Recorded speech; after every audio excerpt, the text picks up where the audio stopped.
Hey guys, we are the Michael Jacksoners. Don't ask why. Alright, so today we're here to talk to you about the freezing process and the refrigerating process of food. Because that is one great method of food preservation. So, a freezing works when a liquid turns into a solid.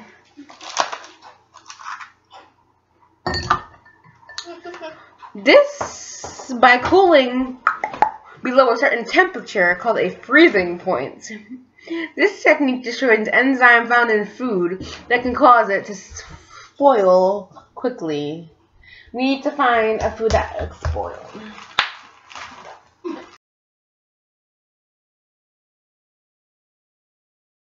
See, like, that's because this is a food that can just spoil. Yes.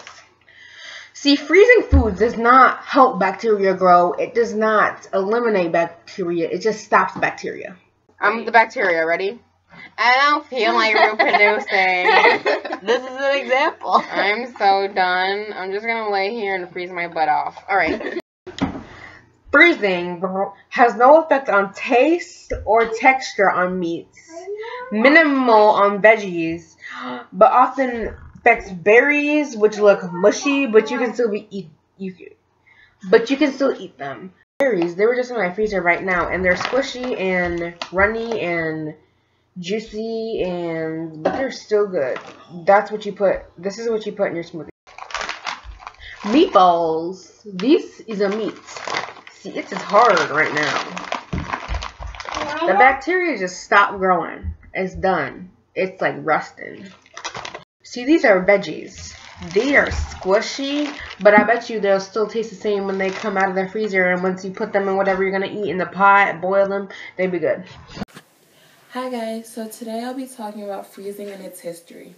It started in around 1000 BC with the Chinese, and they created something called ice cellars, which was an underground freezer used to preserve food and keep it safe from growing any bacteria which can cause different diseases.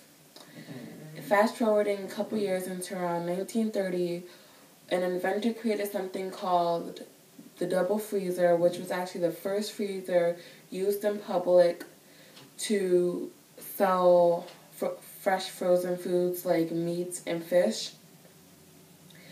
And fast forwarding about 30 years into 1960 is when families really started buying freezers for their home, and in around the 1960s was actually the first year that families got their entire meal fresh out of their own freezer in their own home. And now we're at modern day technology and modern day freezers. So yeah, bye.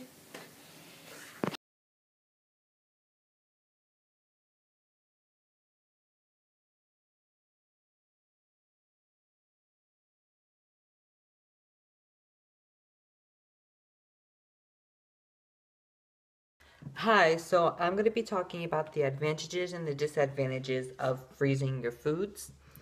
So the advantages of freezing your foods is that many can be frozen and the natural flavor and value can be preserved in the foods because the bacteria doesn't reproduce. And foods can be frozen in less time, so that means they can be dried or canned. It's a very simple procedure. And the kitchens remain cool and comfortable. And some of the disadvantages of freezing food is that the textures of some of the foods is different than when you first bought it or wherever you got it from. Because of the freezing process, it makes it look different, like feel different.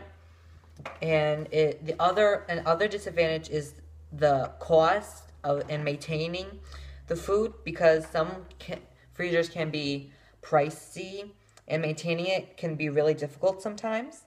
And storage space is limited by the capacity of the food that's in it, because you can buy a freezer that doesn't have that much space, and then you could end up buying another freezer that you could hold more.